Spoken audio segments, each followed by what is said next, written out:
ভারতের ঝাড়খণ্ডে পাপ্পু আনসারি নামের এক মুসলমান যুবককে পিটিয়ে বর্বরভাবে হত্যা করা হয়েছে, শুধুমাত্র তার পরিচয় সে মুসলমান বিদায়। সে মুসলমান কিনা সেটা নিশ্চিত হলো কীভাবে?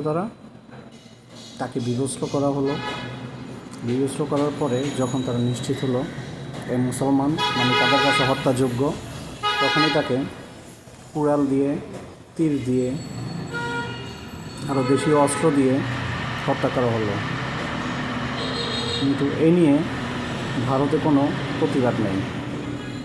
তাদের প্রতিবাদ বাংলাদেশে এক হিন্দু যুবক মারা গেছে, এটা নিয়ে তাদের প্রতিবাদ। কিন্তু তার দেশেই যে একটা বর্বর বৈশাসিক হত্যাযোগ্য হয়েছে, এটা নিয়ে তারা কেউ আন্দোলন করবে না।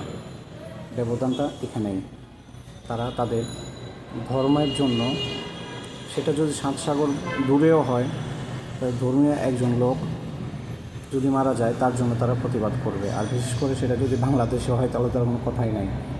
কিন্তু কথা সেখানে না, কথা হলো যে আমার নিজের দেশে যেখানে সংখ্যালঘুদের উপর অত্যাচার, তাদের বাড়ি ভাঙচুর, তাদেরকে হত্যা করা হয়, সেখানে আমি কিভাবে পার্শ্ববর্তী দেশের সংখ্যালঘুদের উপর ন্যায্যতা হচ্ছে কিনা সেই দিকে চোখ রাখি।